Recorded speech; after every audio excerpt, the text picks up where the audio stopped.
Hi friends, ಎಲ್ರಿಗೂ ನಮಸ್ಕಾರ. Welcome back to my channel.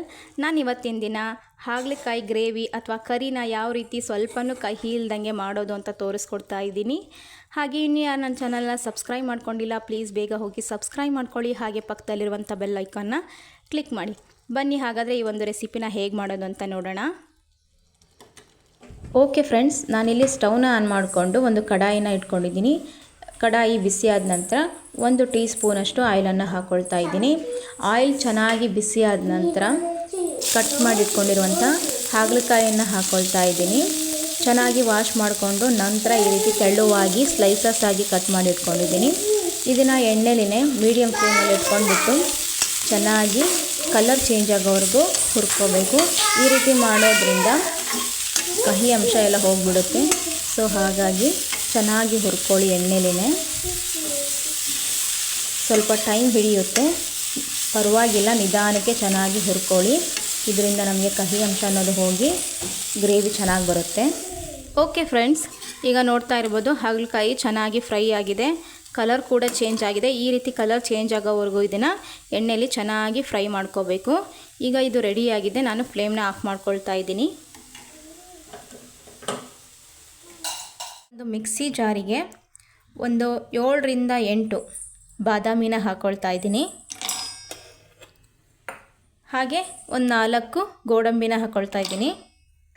ಹಾಗೆ ಒಂದು 2 ಸ್ಪೂನಷ್ಟು ಹುರಿಗಡಲೆ ಹಿಟ್ಟು, ಪುಟಾಣಿ ಪೌಡರ್ ಅಂತೀವಲ್ಲ, ಆ ಒಂದು ಪೌಡರ್ನ ಒಂದು 2 ಸ್ಪೂನಷ್ಟು ಹಾಕ್ಕೊಳ್ತಾ ಇದ್ದೀನಿ. ನೆಕ್ಸ್ಟು ಶೇಂಗಾ ಬೀಜನ ಒಂದು ಅರ್ಧ ಹಿಡಿಯಷ್ಟು ಹುರ್ಕೊಂಡು ಇಟ್ಕೊಂಡಿದ್ದೀನಿ, ಅದನ್ನು ಕೂಡ ಹಾಕ್ಕೊಳ್ತಾ ಇದ್ದೀನಿ. ಹಾಕ್ಕೊಂಡ್ಬಿಟ್ಟು ಇದನ್ನು ನೀರು ಹಾಕ್ಕೊಳ್ದೇನೆ ಹಾಗೆ ಫೈನ್ ಪೌಡರ್ನ ಮಾಡ್ಕೋಬೇಕು. ಓಕೆ ಫ್ರೆಂಡ್ಸ್, ಈಗ ನಾನು ಇದನ್ನು ಚೆನ್ನಾಗಿ ರುಬ್ಕೊಂಡಿದ್ದೀನಿ. ನುಣ್ಣಗೆ ತರಿಯಾಗಿ ಆದರೆ ಚೆನ್ನಾಗಿ ಆಗಲ್ಲ. ಈ ರೀತಿ ಫೈನ್ ಪೌಡರ್ ಆಗಿರಬೇಕು. ನೋಡ್ತಾ ಇರ್ಬೋದು, ಈ ರೀತಿ ನಾನು ರುಬ್ಕೊಂಡಾಗಿದೆ. ಹಾಗೆ ಇಲ್ಲಿ ನಾನು ಒಂದು ಅರ್ಧ ಟೊಮ್ಯಾಟೊ ಹಾಗೆ ಒಂದು ದೊಡ್ಡ ಈರುಳ್ಳಿನ ಈ ರೀತಿ ಚಿಕ್ಕದಾಗಿ ಕಟ್ ಮಾಡಿ ಇಟ್ಕೊಂಡಿದ್ದೀನಿ. ಓಕೆ ಫ್ರೆಂಡ್ಸ್, ಇಲ್ಲಿ ಸ್ಟವ್ ಮೇಲೆ ನಾನು ಒಂದು ಕಡಾಯಿನ ಇಟ್ಕೊಂಡಿದ್ದೀನಿ. ಕಡಾಯಿ ಸ್ವಲ್ಪ ಬಿಸಿಯಾದ ನಂತರ ಒಂದು 2 ಟೀ ಸ್ಪೂನಷ್ಟು ಆಯಿಲನ್ನು ಹಾಕ್ಕೊಳ್ತಾ ಇದ್ದೀನಿ.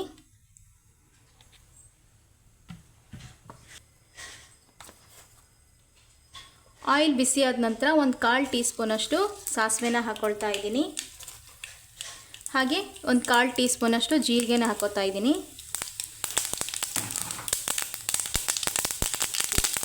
ಹಾಗೆ ಇಲ್ಲಿ ಸ್ವಲ್ಪ ಕರಿಬೇವಿನ ಎಲೆಗಳನ್ನು ಹಾಕ್ಕೊಳ್ತಾ ಇದ್ದೀನಿ.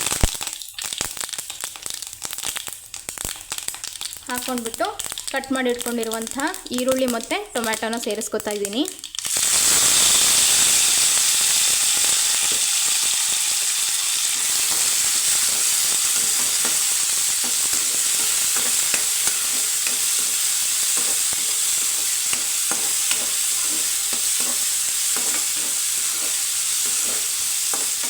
ಓಕೆ ಫ್ರೆಂಡ್ಸ್, ಈಗ ಈರುಳ್ಳಿ ಮತ್ತು ಟೊಮ್ಯಾಟೊ ಚೆನ್ನಾಗಿ ಸಾಫ್ಟ್ ಆಗೋವರೆಗೂ ಎಣ್ಣೆಯಲ್ಲಿ ಚೆನ್ನಾಗಿ ಫ್ರೈ ಮಾಡ್ಕೋಬೇಕು.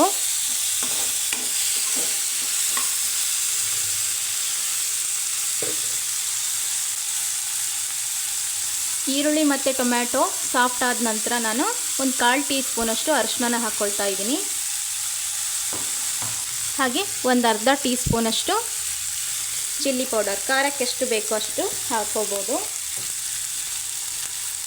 ಹಾಗೆ ಒಂದು ಅರ್ಧ ಟೀ ಸ್ಪೂನಷ್ಟು ಸಾಂಬಾರು ಪೌಡರ್ನ ಹಾಕ್ಕೊಳ್ತಾ ಇದ್ದೀನಿ. ಹಾಕ್ಕೊಂಡ್ಬಿಟ್ಟು ಉರಿನ ಮೀಡಿಯಮ್ ಫ್ಲೇಮಲ್ಲಿ ಇಟ್ಕೊಂಡ್ಬಿಟ್ಟು ಚೆನ್ನಾಗಿ ಇದನ್ನು ಎಣ್ಣೆಯಲ್ಲಿ ಫ್ರೈ ಮಾಡ್ಕೋಬೇಕು.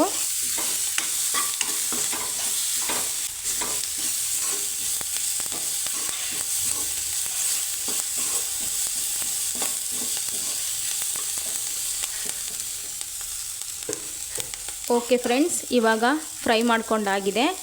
ಈಗ ನಾನು ಪೌಡರ್ ಮಾಡ್ಕೊಂಡಿದ್ವಲ್ಲ, ಬಾದಾಮಿ, ಗೋಡಂಬಿ, ಶೇಂಗಾ ಬೀಜ ಹಾಗೂ ಹುರಿಗಡಲೆನ ಹಾಕ್ಕೊಂಡ್ಬಿಟ್ಟು ಆ ಒಂದು ಪೌಡರ್ನ ಹಾಕ್ಕೊಳ್ತಾ ಇದ್ದೀನಿ.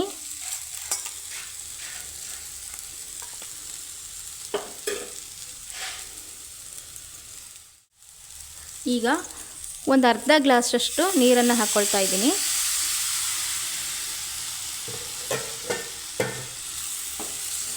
ಹಾಕ್ಕೊಂಡ್ಬಿಟ್ಟು ಚೆನ್ನಾಗಿ ಮೀಡಿಯಮ್ ಫ್ಲೇಮಲ್ಲಿ ಇಟ್ಕೊಂಡ್ಬಿಟ್ಟು ಫ್ರೈ ಮಾಡ್ಕೋಬೇಕು.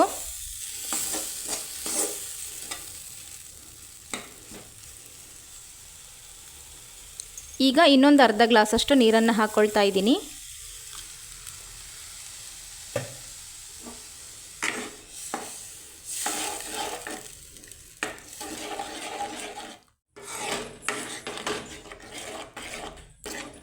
ಓಕೆ ಫ್ರೆಂಡ್ಸ್, ಈಗ ನೀರನ್ನು ಹಾಕಿಬಿಟ್ಟು ಚೆನ್ನಾಗಿ ಮಿಕ್ಸ್ ಮಾಡ್ಕೊಂಡಿದ್ದೀನಿ. ಈಗ ನಾನು ರುಚಿಗೆ ತಕ್ಕಷ್ಟು ಉಪ್ಪನ್ನು ಹಾಕ್ಕೊಳ್ತಾ ಇದ್ದೀನಿ.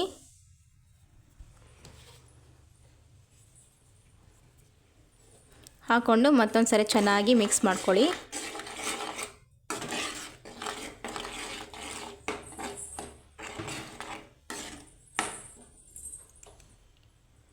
ಓಕೆ ಫ್ರೆಂಡ್ಸ್, ಈಗ ಮಿಕ್ಸ್ ಮಾಡ್ಕೊಂಡಾಗಿದೆ. ಈಗ ನಾನು ಒಂದು ಲಿಡ್ನ ಕ್ಲೋಸ್ ಮಾಡಿಬಿಟ್ಟು ಉರಿನ ಮೀಡಿಯಮ್ ಫ್ಲೇಮಲ್ಲಿ ಇಟ್ಕೊಂಡ್ಬಿಟ್ಟು ಒಂದು 2 ನಿಮಿಷ ಕುಕ್ ಮಾಡ್ಕೊಳ್ತಾ ಇದ್ದೀನಿ. ಉರಿನ ಲೋ ಫ್ಲೇಮಲ್ಲೇ ಇಟ್ಕೊಳ್ಳಿ, ಯಾಕಂದರೆ ಹುರ್ಗಡ್ಲೆ ಹಾಕಿರೋದ್ರಿಂದ ತಳ ಹಿಡಿಯುತ್ತೆ. ಸೊ ಹಾಗಾಗಿ ಮೀಡಿಯಮ್ ಫ್ಲೇಮಲ್ಲಿ ಅಥವಾ ಲೋ ಫ್ಲೇಮಲ್ಲಿ ಇಟ್ಕೊಂಡ್ಬಿಟ್ಟು ಚೆನ್ನಾಗಿ ಒಂದು 2 ನಿಮಿಷ ಕುಕ್ ಮಾಡ್ಕೊಳ್ಳಿ. ಓಕೆ ಫ್ರೆಂಡ್ಸ್, ಈಗ ಒಂದು 2 ನಿಮಿಷ ಆದಮೇಲೆ ಓಪನ್ ಮಾಡಿ ತೋರಿಸ್ತಾ ಇದ್ದೀನಿ. ನೋಡ್ತಾ ಇರ್ಬೋದು, ಚೆನ್ನಾಗಿ ಕುದೀತಾ ಇದೆ. ಈಗ ಮಸಾಲೆ ಎಲ್ಲ ಚೆನ್ನಾಗಿ ಬೆಂದ್ಕೊಂಡಿದೆ. ಈಗ ನಾನು ಲಾಸ್ಟಲ್ಲಿ ಫ್ರೈ ಮಾಡಿಟ್ಕೊಂಡಿದ್ವಲ್ಲ ಹಾಗಲಕಾಯಿ, ಅದನ್ನು ಸೇರಿಸ್ಕೊಳ್ತಾ ಇದ್ದೀನಿ. ಈಗ ಫ್ಲೇಮ್ನ ಲೋ ಫ್ಲೇಮಲ್ಲೇ ಇಟ್ಕೊಂಡ್ಬಿಟ್ಟು ಈ ರೀತಿ ಚೆನ್ನಾಗಿ ಮಿಕ್ಸ್ ಮಾಡ್ಕೊಳ್ಳಿ ಒಂದು ಟೈಮು.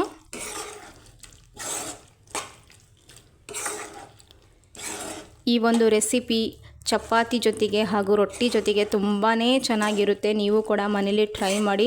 ಒಂಚೂರು ಕಹಿ ಇರೋದಿಲ್ಲ, ಅಷ್ಟು ರುಚಿಯಾಗಿರುತ್ತೆ. ಈ ರೀತಿ ಮನೇಲಿ ಒಂದ್ಸರಿ ಟ್ರೈ ಮಾಡಿ ಹೇಗೆ ಬಂದಿದೆ ಅಂತ ಕಮೆಂಟ್ ಮಾಡಿ ತಿಳಿಸಿ. ಹಾಗೆ ಫ್ರೆಂಡ್ಸ್, ನನ್ನ ರೆಸಿಪೀಸು ಹಾಗೆ ವೀಡಿಯೋಸು ನಿಮಗೆ ಇಷ್ಟ ಆಗಿದ್ದರೆ ಪ್ಲೀಸ್ ಲೈಕ್ ಮಾಡಿ, ಶೇರ್ ಮಾಡಿ, ಕಮೆಂಟ್ ಮಾಡಿ, ಹಾಗೆ ಸಬ್ಸ್ಕ್ರೈಬ್ ಮಾಡಿಕೊಂಡು ಸಪೋರ್ಟ್ ಮಾಡಿ ಅಂತ ಕೇಳ್ಕೊತೀನಿ. ಇಷ್ಟೇ ಗೈಸ್, ಈಗ ಮಿಕ್ಸ್ ಮಾಡ್ಕೊಂಡಾಗಿದೆ. ಈಗ ಒಂದು 10 ಸೆಕೆಂಡು ಲಿಡ್ನ ಕ್ಲೋಸ್ ಮಾಡಿಬಿಟ್ಟು ಹಾಗೇ ಬಿಡ್ತಾ ಇದ್ದೀನಿ.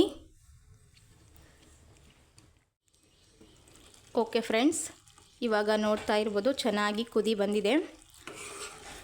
ಇಷ್ಟೇ ಫ್ರೆಂಡ್ಸ್, ಈ ಒಂದು ರೆಸಿಪಿ ರೊಟ್ಟಿ, ಚಪಾತಿ ಎಲ್ಲದಕ್ಕೂ ತುಂಬಾ ರುಚಿಯಾಗಿರುತ್ತೆ. ಸ್ವಲ್ಪನೂ ಕಹಿ ಇರೋದಿಲ್ಲ. ಈ ರೀತಿ ಒಂದ್ಸರಿ ಟ್ರೈ ಮಾಡಿ ಮನೇಲಿ. ಹೇಗೆ ಬಂದಿದೆ ಅಂತ ಕಮೆಂಟ್ ಮಾಡಿ ತಿಳಿಸಿ. ಹಾಗೆ ನನ್ನ ರೆಸಿಪಿ ನಿಮಗೆ ಇಷ್ಟ ಆಗಿದ್ದರೆ ಲೈಕ್ ಮಾಡಿ, ಹಾಗೆ ಸಬ್ಸ್ಕ್ರೈಬ್ ಮಾಡಿಕೊಂಡು ಸಪೋರ್ಟ್ ಮಾಡಿ ಅಂತ ಕೇಳ್ಕೊತೀನಿ. ಹಾಗೆ ಸಿಗ್ತೀನಿ ನೆಕ್ಸ್ಟ್ ವಿಡಿಯೋದಲ್ಲಿ. ಅಲ್ಲಿವರೆಗೂ ಎಲ್ಲರಿಗೂ ಬಾಯ್, ಟೇಕ್ ಕೇರ್.